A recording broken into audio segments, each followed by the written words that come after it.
ہی لانا چاہتی تھی، لیکن جو خبریں ہیں ان کے مطابق کہ ان کا سسرال یہ چاہتا تھا کہ وہ چائلڈ بینیفٹ کے پیسے بھی ہم پاکستان میں رکھیں، اور ان کے شوہر کو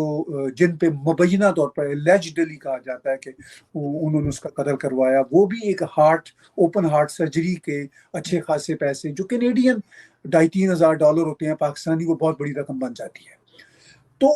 اب دیکھیے سماج کیا اتنا ہی حریص، اتنا ہی لالچی ہو گیا ہے۔ پھر مذہب کے نام پہ ہم نے دیکھا ایک آسٹریلین خاتون تھیں، وہ بھی اسی سال غالباً جون میں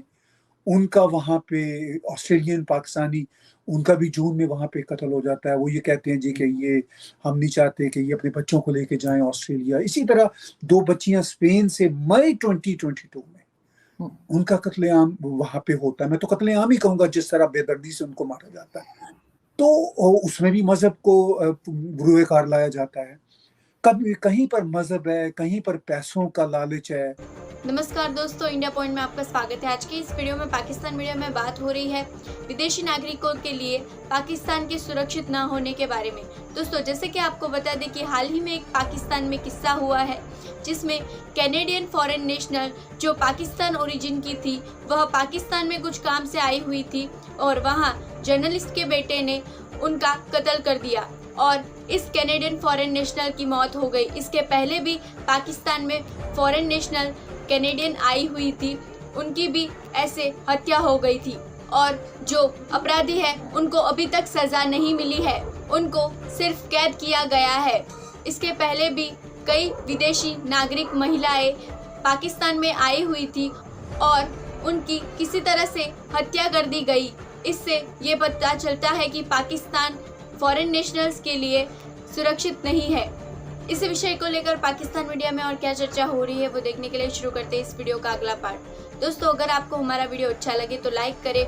اور آپ نے سبسکرائب نہ کیا ہو تو سبسکرائب بھی کر لیں۔ کہ شاید 2 دن پہلے جو ہے کینیڈین نیشنل ایک یہاں پہ لڑکی تھی، اس کو جو ہے ایاز امیر صاحب جو کہ جرنلسٹ ہیں، ان کے بیٹے نے جس طرح سے مار ڈالا، اس سے پہلے بھی ایک کینیڈین لڑکی کو اسی طرح سے کیا گیا، اور کئی دوسری جو ہے فورن نیشنل لڑکیاں جب وہ پاکستان آتی ہیں وزٹ پہ یا کسی بھی طرح سے، تو کبھی کچھ کہہ کے، کبھی آنر کلنگ کہہ کے، کبھی کچھ، اور اس طرح سے مارا جا رہا ہے، لیکن کوئی اس پہ بات نہیں کر رہا کہ ایسا کیوں ہو رہا ہے سوسائٹی میں، اور نہ ہی کوئی روکا جا رہا ہے، نہ ہی سزا ہو رہی ہے۔ نور مقدم کیس بھی آپ کو یقیناً یاد ہوگا، اور اس کے اوپر بھی بڑا ہنگامہ ہوا، لیکن وہ آدمی ابھی تک کسٹڈی میں تو ہے، لیکن اس کو کوئی سزا نہیں ہوئی، مطلب اسے پھانسی وانسی کچھ بھی نہیں کی گئی جو کہ کہا گیا تھا کورٹ کی طرف سے۔ دیکھیے بڑا گمبھیر مسئلہ ہے۔ ابھی یہ جو پچھلے ہفتے افسوسناک واقعہ ہوا، کینیڈین جو نیشنل تھی پاکستانی اوریجن کی مس سارہ انعام، جس طرح ان کا بہیمانہ انداز سے پاکستان میں قتل ہوا، بہت ہائی پروفائل فیملی سے تعلق رکھنے والے ان کے شوہر تھے، جن کی غالباً یہ تیسری شادی تھی، اور انہوں نے اپنی بیوی کو جس طرح مارا، اور اس پر پاکستان کے نامور جرنلسٹ، ایکٹیوسٹ، پولیٹیشین جناب ایاز امیر صاحب نے جس طرح کی سٹیٹمنٹ دی، وہ واقعی بڑی انکریجنگ ہے۔ انہوں نے کہا خدا کرے کسی کے ساتھ ایسا نہ ہو۔ یہ تو ان کا آن ون ہینڈ ایشو ہے۔ دوسری طرف مجھے تھوڑا سا شوق بھی ہوا جب پولیس نے ان کا ایک دن کا ریمانڈ لیا، تو اس پر انہوں نے ریٹیلیٹ کیا، اس پر انہوں نے کہا کہ ہم تو خود تعاون کر رہے ہیں پولیس سے، ادروائز تو لاشیں پاکستان میں غائب کر دی جاتی ہیں۔ تو مجھے ایاز امیر صاحب کی طرف سے اس طرح کی سٹیٹمنٹ جو میں نے اخبار میں پڑھی، I could be wrong، اگر یہی ان کی سٹیٹمنٹ ہے تو مجھے تھوڑا سا افسوس بھی ہوا، کیونکہ وہ تحریک انصاف کے نامور پولیٹیشین ہیں، اس کے ساتھ ساتھ بڑے وہ دبنگ قسم کے کرٹک ہیں، ہم ان کی قدر بھی کرتے ہیں۔ لیکن سوال یہ آرزو ہوتا ہے کہ وہاں پہ کیا سماج ہی ایسا بن چکا ہوا ہے کہ یعنی وہ ان کا بھی حتیٰ کہ یہ کہنا کہ پاکستان میں تو لاشیں گم کر دی جاتی ہیں، تو کس طرح کا یہ سماج ہے؟ ابھی ریسنٹلی اوپر تلے واقعات ہوئے، ایک یہ واقعہ پچھلے ہفتے ہوا، اس سے پچھلے مہینے اگست میں ایک اور خاتون ردا شہزاد جو کینیڈین ہی تھی،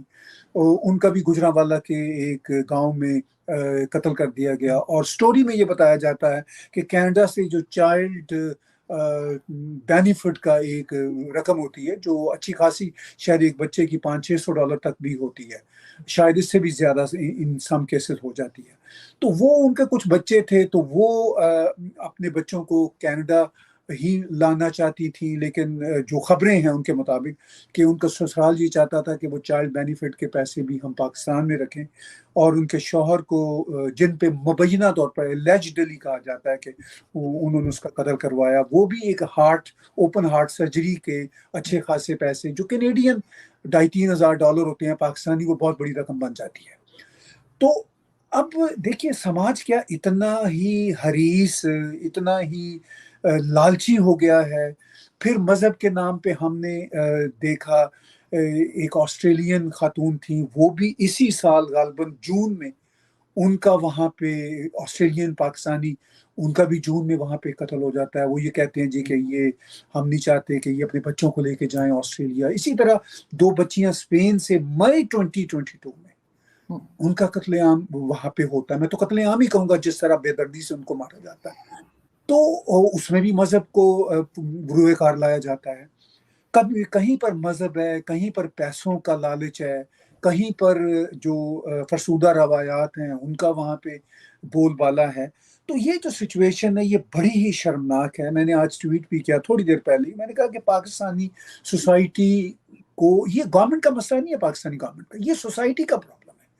कि आप मतलब सोसाइटी का इस तरह की वो हो चुकी है बेहिसी। मुझे मेरे कुछ ऐसे दोस्त कनाडा में बताते हैं, मेरे से उम्र में भी बड़े हैं, वो कहते हैं हमारी प्रॉपर्टीज हैं पाकिस्तान में, हम जाते हैं तो वो कहते हैं, एक साहब ने, मैं नाम नहीं लेना चाहता, कहने लगे मुझे ये खतरा हुआ कि मेरे अपने ही फैमिली के लोग मुझे कत्ल करवा देंगे, वो मेरी प्रॉपर्टी पे कब्जा कर लेंगे या उन्हें पौने दामों में खरीद लेंगे।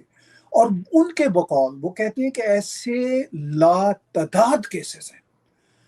तो ये मेरा ख्याल एक बहुत ही लम्हा फिक्रिया है, ऐसा देश जो अपने आप को कहता है जी कि हम तो इस्लामी बुनियाद पर बने थे और इस्लाम में इंसाफ है, और जो पाकिस्तान के सबसे पॉपुलर लीडर हैं मिस्टर इमरान खान, वो इस तरह की बड़के लगाते रहते हैं। मैं अब इस पे नहीं आना चाहता किस तरह उन्होंने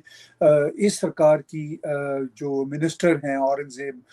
मरियम औरंगजेब साहिबा के साथ उनके बदमाशों ने, गुंडों ने जो किया सलूक, मैं सिर्फ ये हवाला दे रहा हूँ कि क्या ये एक समाजी रवैया बन चुका हुआ है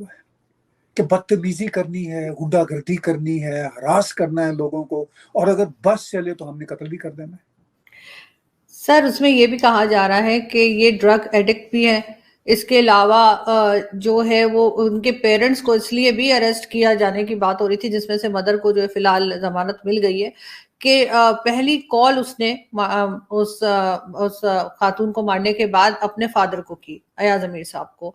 तो इसलिए शायद लिंक जुड़ा है, तो उनको जो है अरेस्ट किया गया। दूसरा ये कि ये भी न्यूज़ चल रही है कि जो मोहल्ले वाले थे, यानी जो आसपास जो मजीद फार्म हाउसेज हैं, वहां तक आवाज जा रही थी शोर मचाने की, चीखने चिल्लाने की। तो उन्होंने, जो पुलिस वाले वैसे राउंड पर होते हैं ना इन बड़े एरियाज में, जो है चक्कर लगाया करते हैं, तो उनको रोक के बताया कि जी यहाँ से हमें रात भर से आवाजें आ रही हैं बहुत चीखने चिल्लाने की। तब जाकर जो है वो पुलिस इनके घर पहुंची है, और गार्ड भी उस वक्त भाग चुका था इनका, तो वो अंदर पहुंची है। तो बात सारी ये कि मदर वहीं रहती हैं। मैं, इत्तेफाक की बात है कि मैं 3-4 बार इस फार्म हाउस पे जा चुकी हूँ, कोई पार्टीज वार्टीज थी, इन्होंने इनवाइट किया था इनकी मदर की तरफ से, तो मैं गई हूँ, मैंने वो एरिया देखा है, क्योंकि वहां पे परवेज मुशर्रफ का भी फार्म हाउस है और इनका भी है। तो अगर मोहल्ले में आवाज जा रही थी, दूसरे किसी फार्म हाउस पे या घर पे आवाजें जा रही थी, तो फिर इनकी मदर को नहीं पता लगा कि हंगामा हो रहा है या कोई शोर है कि वो ऊपर जाके देखती। तो ये थोड़ा सा जो है ये पेरेंट्स के ऊपर आ जाता है कि उन्हें मालूम है कि उनका बेटा ड्रग्स लेता है, इस किस्म की उसकी आदतें हैं, लेकिन फिर भी वो किसी की, दूसरे की बच्ची को लाके इस तरह से जो है लापरवाह हो जाना, मेरा ख्याल है कि कुछ ना कुछ रिस्पॉन्सिबिलिटी तो बनती है पेरेंट्स की। नहीं, डेफिनेटली बनती है, और ख़ास तौर पर जब वो इतने बड़े पॉलिटिशियन हो और सबसे ज़्यादा इंसाफ की बात करते हो पाकिस्तान में। तो मैं दुख के साथ कहता हूँ कि जब उन्हें ये मालूम है कि उनके बेटे की जो पहली 2 शादियाँ हैं वो किस खौफनाक हद तक नाकाम हुई हैं, तो फिर इस सारी हिस्ट्री के बाद वो कैसे जस्टिफाई करते हैं कि अपने बेटे के पीछे खड़े थे उनकी तीसरी शादी